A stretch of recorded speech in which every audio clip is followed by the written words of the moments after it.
Final करो, class party में menu क्या होगा? पिज्जा और बर्गर के अलावा कुछ हेल्दी होना चाहिए। टींडे खाते हैं। यक, टींडे? हाँ, टींडे तो बहुत मजेदार होते हैं। बैंगन करते हैं, बैंगन बेस्ट है। बैंगन? इव!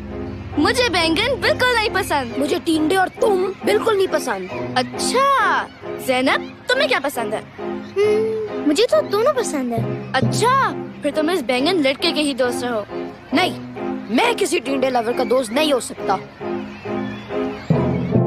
अली और सारा भी ना, अगर लोगों को अलग चीजें पसंद है तो क्या वो दोस्त नहीं हो सकते? क्या मुझे भी चुनना पड़ेगा?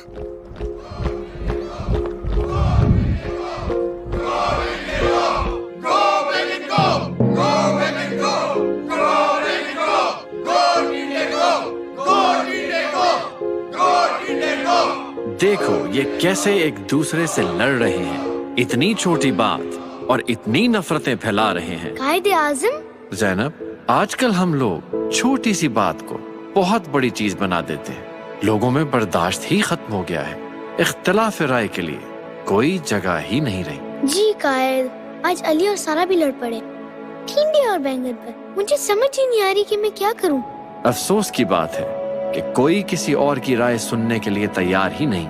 किसी दिन टींडे बैंगन पर लड़ाई है तो किसी दिन अपने सियासी नजरिए पर और किसी दिन अपने अकीदे पर दूसरों को मारने के लिए तैयार है। अगर इसी तरह हर कोई समझे कि सिर्फ वही सही है तो आहिस्ता आहिस्ता पाकिस्तान में सब एक दूसरे से अलग होते जाएंगे और आखिर में हम सब अकेले रह जाएंगे।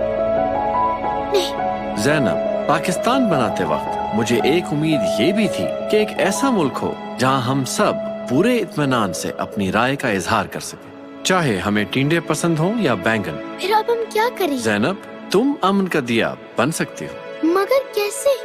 पहला कदम उठा के ये फैसला तुम्हें खुद करना होगा।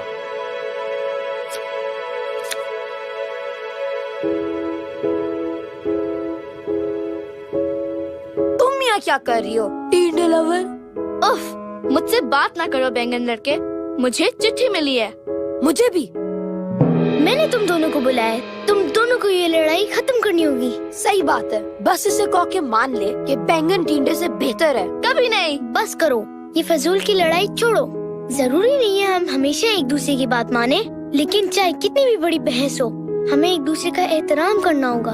अगर तुम्हें टींडे नहीं पसंद, इसका ये मतलब नहीं है कि तुम सारा से दोस्ती ना करो। और अगर तुम्हें बैंगन नहीं पसंद, इसका ये मतलब नहीं है कि अली बुरा है। चाहे हमारे जितने भी मसले हो, हमें वो मसले तमीज के साथ हल करने होंगे। कायद एक ऐसा पाकिस्तान चाहते थे जहाँ सब अमन में रह सकते थे। सारा, आई एम सॉरी, मैंने तुम्हारे से बदतमीजी की है। अली, मैं भी। मुझे ऐसे बातें नहीं करनी चाहिए थी। चलो गुड, लेकिन ऐसे थोड़ी सॉरी होगी।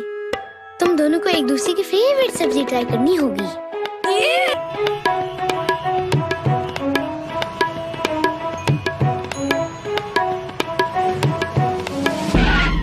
पुलिस चाचा, आपने हमें रोका हुआ क्यों है? लाइट तो ग्रीन है। हाँ बेटा, मगर ऑर्डर है। वीआईपी मूवमेंट है तो ट्रैफिक रोकनी है। VIP movement? वो क्या होता है? जब कोई बड़ा साहिब या लीडर रोड से गुजरता है तो उसके लिए रास्ता खाली कर दिया जाता है ताकि वो आसानी से गुजर सके। लेकिन पुलिस चाचा, मैंने स्कूल पहुंचना है। सही कह रही हो बेटी, मगर क्या करूँ, ऊपर से ऑर्डर्स हैं। उफ, अब क्या होगा?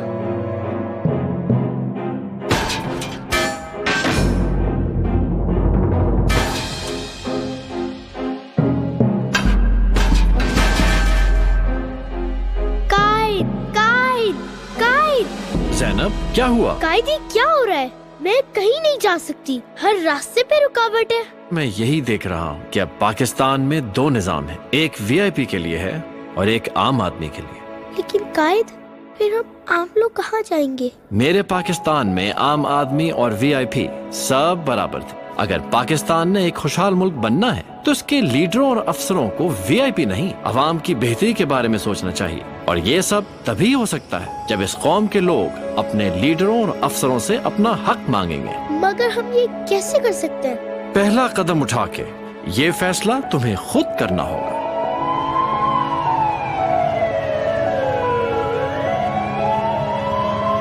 पुलिस चाचा, आपको रास्ता देना पड़ेगा। अब तो एम्बुलेंस भी रुकी हुई है। बेटा, मैं क्या करूँ? ऊपर से ऑर्डर्स हैं। चाचा, कायद ने कहा अगर पाकिस्तान को आगे बढ़ना है तो आप जैसे अफसर को आवाम की खिदमत डट के और सच्चाई से करनी होगी और कभी भी किसी वीआईपी या लीडर के दबाव में नहीं आना। अगर आप ये वीआईपी मूवमेंट नहीं रोकेंगे तो हम कायद का पाकिस्तान कैसे बनाएंगे?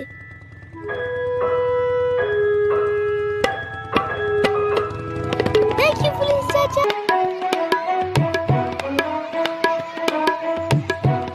आज बहुत भूख लगी है, चलो कुछ मजे का खाए। इतनी लंबी लाइन। ये क्या हो रहा है? इनकी बारी नहीं है। हाँ, पर क्या करें जैनब? कोई इनको रोक क्यों नहीं रहा? चलो रहने दो। लेकिन मुझे भूख लग रही है और हमने इतना इंतजार किया है। ये गलत बात है। हम इतनी देर से इंतजार कर रहे थे और भूख भी लगी है।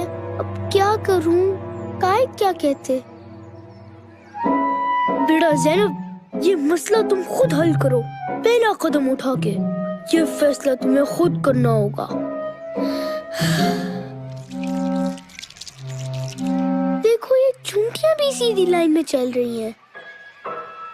ओ सारा, बात सुनो। क्या हुआ?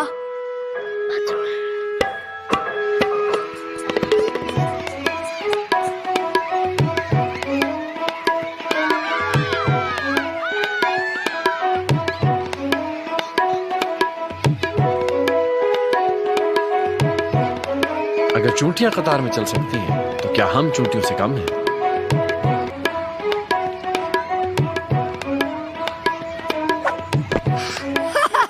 डर गई, डर गई। ये तुम क्या कर रहे हो अली? चोट लग जाएगी। मुझे कुछ भी नहीं होगा। मैं मिस्टर माचो मैन हूँ।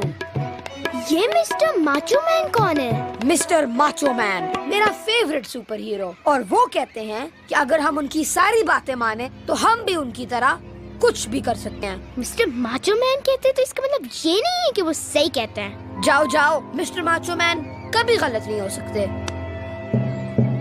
अली, ये मेरा लंच है, मुझे वापस दो। नहीं, अब ये मेरा लंच है। मिस्टर माचो मैन कहते हैं कि जो सबसे ताकतवर होता है उसका हर चीज पे हक होता है। अच्छा छोड़ो, क्लास का टाइम हो गया है। हाँ, तुम जाओ क्लास में, मैं तो नहीं जा रहा। मिस्टर माचो मैन कहते हैं क्लास में जाने का कोई फायदा नहीं है। जो सीखना है गूगल कर लो।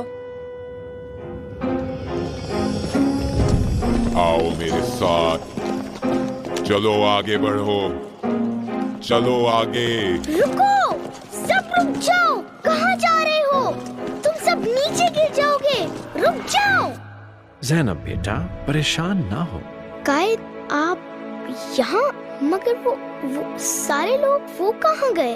वो कभी थे ही नहीं, ये सिर्फ तुम्हारा ख्वाब है। कायद, लोग ऐसे कैसे एक दूसरे की बात बगैर सोचे समझे मान सकते हैं? बेटा, अफसोस की बात है कि हर कोई खुद सोचने के लिए तो तैयार नहीं, मगर दूसरों के पीछे सोचे समझे बगैर चलने के लिए तैयार है। क्या इसका कोई हल नहीं है? हल बिल्कुल है ज़ैनब। लोगों की बात जरूर सुनो और तमीज से सुनो, मगर फिर अपनी सोच का इस्तेमाल करो और खुद फैसला करो कि दूसरों की बात सही है या गलत। कभी भी किसी की बात खुद सोचे समझे बगैर ना मानना। बच्चों, मिस्टर माचो मैन आ गया है और अब मिस्टर माचो मैन तुम सब के लिए स्टंट करके दिखाएगा। अली, तुम क्या कर रहे हो? मैं मिस्टर माचो मैन की तरह इस बाइक से हवा में 360 मारूंगा। अली, तुम्हारा दिमाग तो ठीक है? तुम गिर जाओगे। ये सिर्फ तुम्हारी सोच है। मिस्टर माचो मैन कहते हैं कि अगर तुम उनकी बात सुनो तो तुम कुछ भी कर सकते हो, और अब मैं ये स्टंट करके दिखाऊंगा। अली नहीं, खुद सोचो। तुमने तो अभी बाइक चलानी सीखी है। तुम्हारा ख्याल है कि तुम इस तरह के स्टंट्स कर सकते हो? मगर मिस्टर माचो मैन ने तो कहा था। अली, सिर्फ अपनी सोच का इस्तेमाल करो, मिस्टर माचो मैन की सोच का नहीं। हाँ, तुम शायद सही कह रही हो। वाओ, ये रैंप तो वाकई बहुत ऊंचा है। पता नहीं मैं क्या सोच रहा था। तुम कुछ नहीं सोच रहे थे, यही तो मसला था।